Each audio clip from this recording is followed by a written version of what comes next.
তো বন্ধুরা সকাল সকাল চলে গেছিলাম ছাদে। তোমাদেরকে একটা জিনিস দেখাই, এই যে তিনটে মাটির নাদা আমি কিনেছি, এর মধ্যে মাছ রাখবো বলে একটা মাছ রাখবো বলতে এখানে গাপ্পি ব্রিডিং করাবো এবং প্লাকার্ডের ব্রিডিং করাবো। এই কারণে আমি হচ্ছে স্পেশালি এটা করেছি এবং এক্সোটিক গাপ্পি আর হচ্ছে প্লাকার্ডের ব্রিডিং করাবো বলে আমি কিন্তু এই নাদাগুলো কিনেছি, জল জমিয়ে রেখেছি প্রায় 4-5 দিন হয়ে গেছে। এখন সপ্তাহখানেক পরে জলটা একদম রেডি হলে তারপরে মাছ কিন্তু আমি এর মধ্যে ছাড়বো, তোমাদেরকে ভালো করে দেখাই। একটা ড্রি ফুডও রাখা আছে, কারণ ড্রি ফুডটা আমার হচ্ছে আগেই ছিল, ওটা আমি প্ল্যান্টের ট্যাঙ্কে রেখেছিলাম। তো ড্রি ফুডটা পরে কাজে লাগাবো, প্ল্যান্টের ট্যাঙ্ক করব। আর এখানে এই ব্রুডারটা আমি তৈরি করছি, এটা একটা ব্রুডার তৈরি হচ্ছে, ইনকিউবেটর ব্রুডার যেটা বলে, পাখির বাচ্চা রাখার জন্য। বাচ্চা হ্যান্ড ফিডিংয়ে তোলার পর ব্রুডার অবশ্যই প্রয়োজন।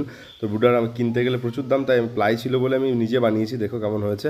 এখনও সব কিছু মেশিন লাগানো হয়নি, সমস্ত টেম্পারেচার কন্ট্রোলার এবং বাল্ব থেকে শুরু করে ফ্যান সমস্ত কিছু লাগাবো, তারপর তোমাদেরকে দেখাবো। আবার দেখতে থাকো।